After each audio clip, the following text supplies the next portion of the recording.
Assalamualaikum warahmatullahi wabarakatuh. Perkenalkan, nama saya Rahma Aulia dari kelas A3 dengan NIM 252101010013. Di sini saya akan mempresentasikan mengenai makalah yang berjudul tentang Pancasila sebagai ideologi dan perjanjian luhur bangsa Indonesia dari mata kuliah Pancasila. Yang pertama yaitu Pancasila sebagai ideologi. Sebelum kita melangkah lebih maju lagi mengenai apa itu ideologi. Nah, ideologi yaitu berasal dari kata Yunani, yaitu dua kata. Yang pertama yaitu idea dan yang kedua yaitu logos. Nah, dari idea sendiri yaitu memiliki arti, ide atau gagasan. Dan dari logos yaitu artinya ilmu. Nah, dari dua gabungan kata tersebut terbentuklah arti yaitu ideologi yang berarti suatu gagasan yang berdasarkan pemikiran. Lalu selanjutnya yaitu Pancasila. Pancasila sendiri yaitu berasal dari dari bahasa Sanskerta yang memiliki arti yaitu yang pertama panca. Panca yaitu 5 dan sila yaitu dasar. Jadi dari dua gabungan kata tersebut terbentuk yaitu namanya Pancasila. Pancasila yaitu merupakan 5 dasar yang dijadikan dasar negara serta pandangan hidup bangsa. Dari situ, Pancasila adalah prinsip hidup bangsa Indonesia yang berisi nilai-nilai dasar yang dijaga serta dihargai oleh bangsa Indonesia sendiri. Nilai-nilai yang terkandung dalam Pancasila itu apa aja sih? Yang pertama yaitu nilai ketuhanan, yang kedua yaitu nilai kemanusiaan, yang ketiga yaitu nilai persatuan, yang keempat yaitu nilai kerakyatan, dan yang kelima yaitu nilai keadilan sosial.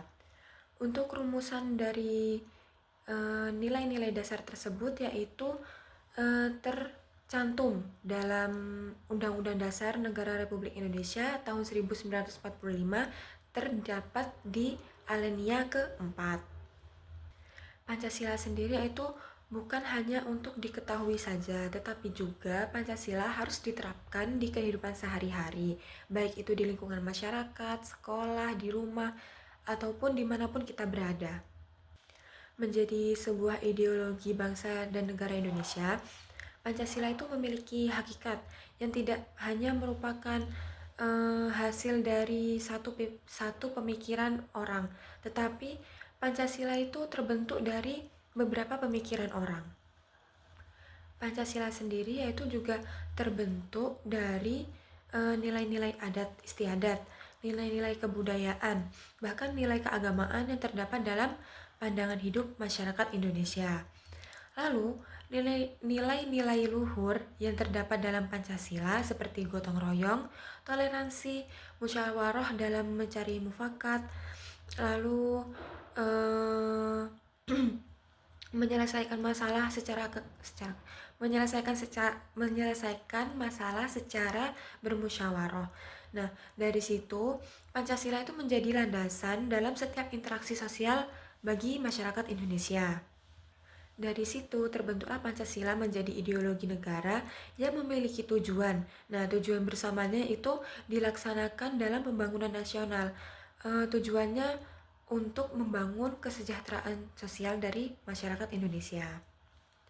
Pancasila sebagai ideologi bangsa negara bukan hanya sekedar itu saja, tetapi Pancasila itu juga menjadi pandangan atau bahkan menjadi arahan dalam kehidupan sehari-hari yang berisi tentang sumber dari semua nilai, norma, serta aturan hukum dan peraturan yang berlaku dan diterapkan di Indonesia. Artinya, setiap aturan hukum yang terdapat dan berlaku di perundang-undang itu didasarkan oleh Pancasila, baik itu yang tertulis maupun tidak tertulis. Nah, dari aturan yang tidak tertulis itu biasanya itu berupa seperti adat. Sebagai negara Pancasila, sebagai dasar negara, Pancasila memiliki kekuatan hukum yang dapat mengikat seluruh warga Indonesia. Pancasila sendiri juga memiliki peran yang sangat penting dalam membentuk rasa cinta tanah air dan juga semangat nasionalisme pada kalangan generasi muda.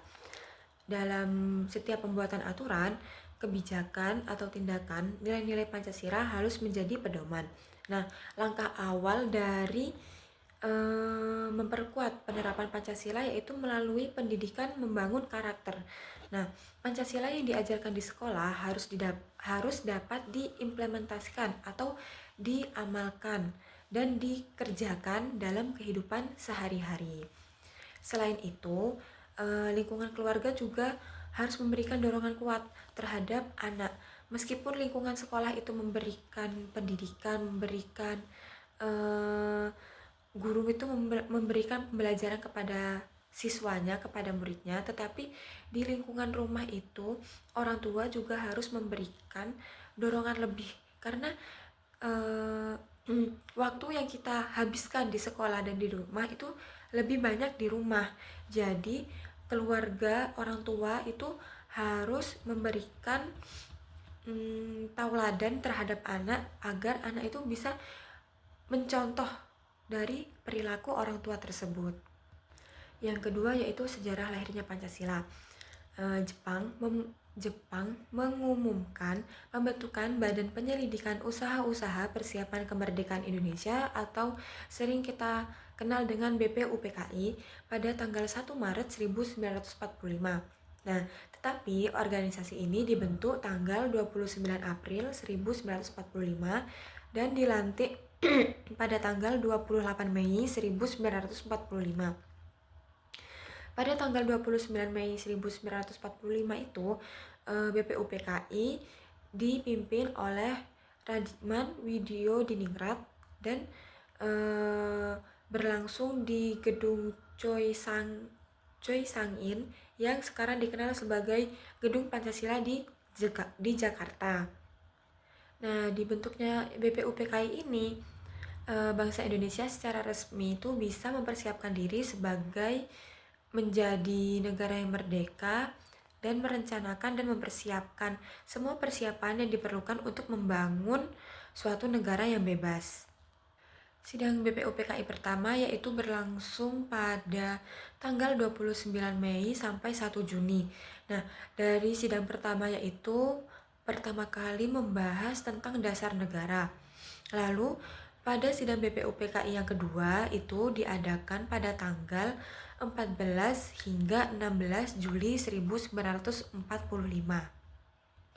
Pada sidang pertama yaitu berjalan selama 4 hari yang secara urut masing-masing 3 tokoh yang berpidato menyampaikan dasar yang akan menjadi calon dasar negara. Yang pertama yaitu pada tanggal 29 Mei 1945 Muhammad Yamin diberikan kesempatan untuk berpidato, kemudian Supomo berpidato pada tanggal 31 Mei 1945 dan hari terakhir yaitu tepatnya pada tanggal 1 Juni 1945 IR Soekarno diberi kesempatan untuk berpidato tentang rencana calon dasar negara. Pada tanggal 29 Mei 1945 yaitu Muhammad Yamin memberikan usulan mengenai isi yang akan menjadi rumusan dasar negara. Yang pertama yaitu adalah pri kebangsaan, yang kedua yaitu tentang pri kemanusiaan, yang ketiga yaitu mengenai pri ketuhanan, yang keempat pri kerakyatan atau permusyawaratan dan perwakilan, yang kelima yaitu kesejahteraan rakyat atau keadilan sosial. Meskipun isi pidato Muhammad Yamin terdiri dari 5 ide, pada akhirnya ia memberikan naskah sebagai lampiran, yaitu suatu rancangan ide sementara yang berisi rumusan Undang-Undang Dasar Republik Indonesia yang dimulai dengan kata pembukaan. Lalu pada tanggal 1 Juni 1945, IR Soekarno mengusulkan dasar negara yang terdiri dari 5 dasar.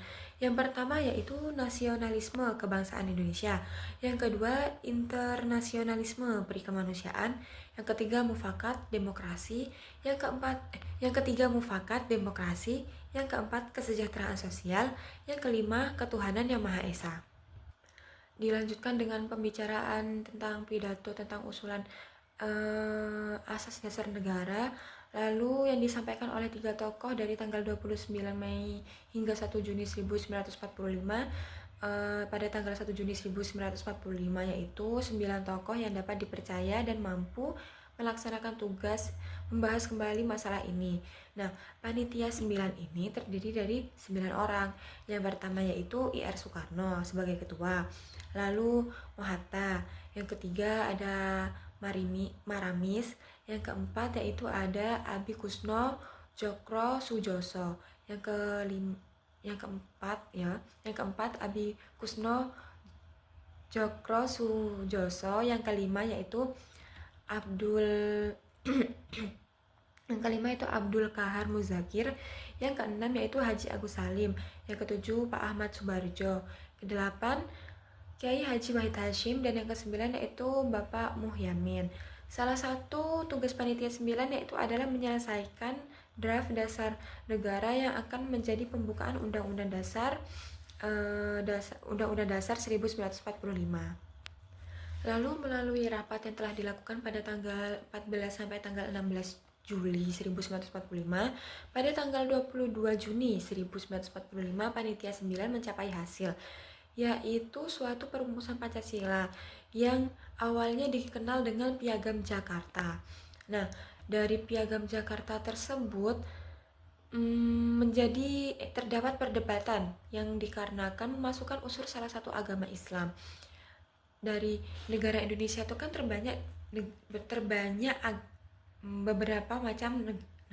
beberapa macam agama. Yang pertama yaitu kan ada Hindu, Buddha, Kristen, Katolik, dan berbagai kepercayaan yang mereka anut. Nah, dari situ maka dasar negara itu kan harus menampung semua ras, golongan, agama, budaya. Itu terdapat banyak perdebatan yang dimana itu mengenai rumusan yang pertama yaitu ketuhanan dengan kewajiban menjalankan syariat Islam bagi pemeluk-pemeluknya.